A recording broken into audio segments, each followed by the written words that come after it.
Have you ever stood at the bottom of a skyscraper, craned your neck back, and thought, wow, that's high?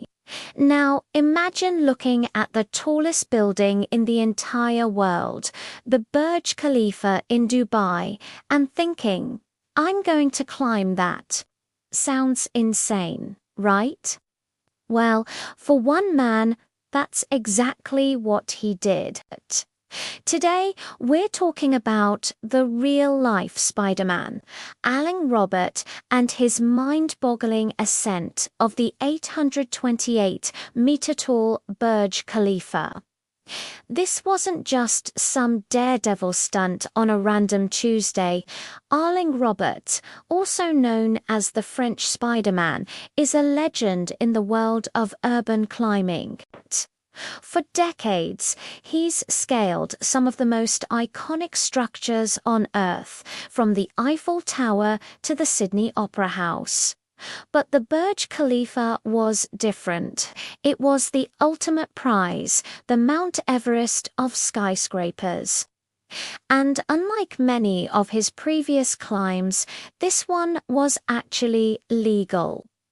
On March 28, 2011, under the bright lights of Dubai, a crowd of thousands gathered to watch history in the making. The event was meticulously planned. Robert was required to use a rope and harness for safety, a condition he usually shuns, preferring the pure freedom of free-flowing. But for a building this monstrous, and with official permission on the line, he agreed.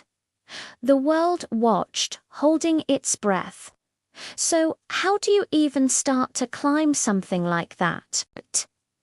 The Burj Khalifa's exterior is a complex facade of glass and gleaming metal. It's not exactly covered in convenient handholds.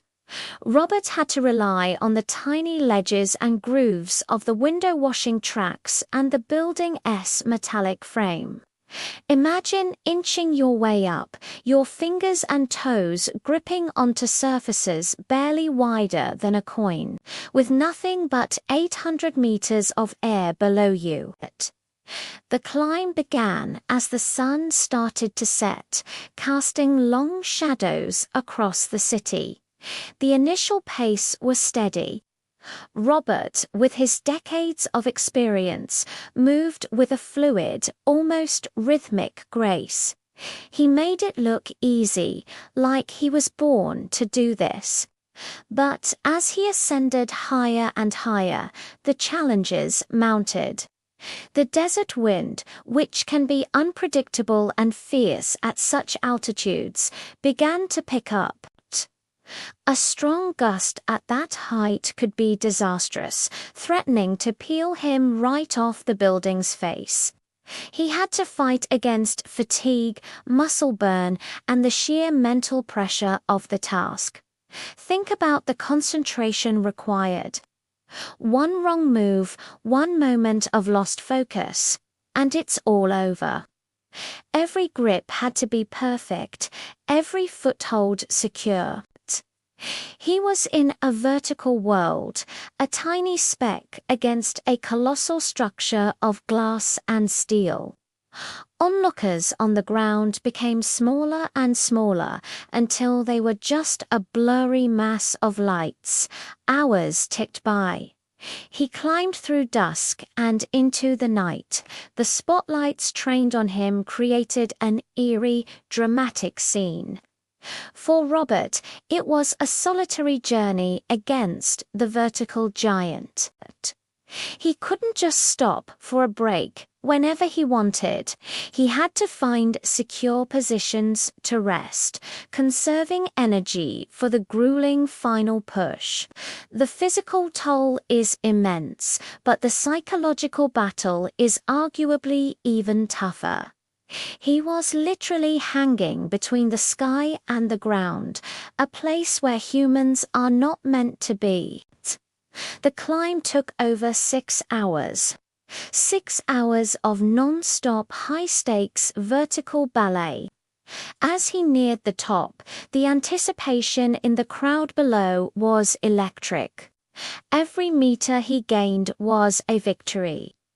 Finally, after a journey that tested the very limits of human endurance and courage, Aling Robert reached the summit. He stood atop the spire of the tallest man-made structure on Earth, a triumphant figure against the glittering Dubai skyline. The moment was incredible. He had conquered the unconquerable. The crowd erupted in cheers. This wasn't just a record, it was a testament to the power of the human spirit. It's about pushing boundaries, defying gravity, and turning an impossible dream into a breathtaking reality. Aling Robert didn't just climb a building, he climbed into the history books. But what drives a person to do this? For Robert, it's not about fame or adrenaline in the way we might think. He's described it as a passion, a way of life.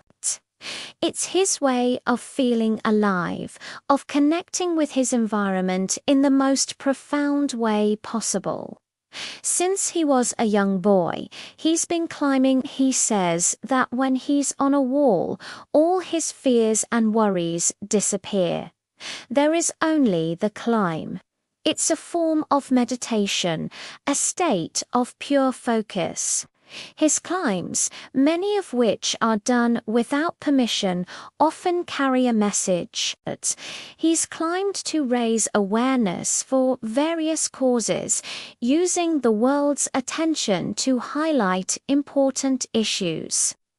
While the Burj Khalifa climb was authorized, his career is a long story of cat-and-mouse games with security and police around the world. He's been arrested countless times, but that has never deterred him.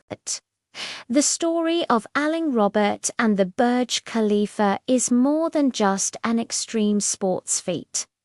It's a powerful reminder that with enough determination, passion, and maybe a little bit of craziness, the highest peaks, whether literal or metaphorical, can be scaled. It challenges our own perceptions of what is possible. It makes you wonder, what's my Burj Khalifa? What's that one big, audacious goal I've always wanted to tackle? So next time you see a skyscraper, maybe you'll think of Aling Robert. Maybe you'll be inspired to take on your own personal challenge, no matter how high it seems. His story proves that sometimes the greatest views come after the hardest climbs. Thanks for watching our deep dive into this incredible story. If you were as amazed as we were, make sure to hit that like button and subscribe for more tales of extraordinary human achievement. Let us know in the comments what other incredible feats you'd like us to cover next. See you in the next video.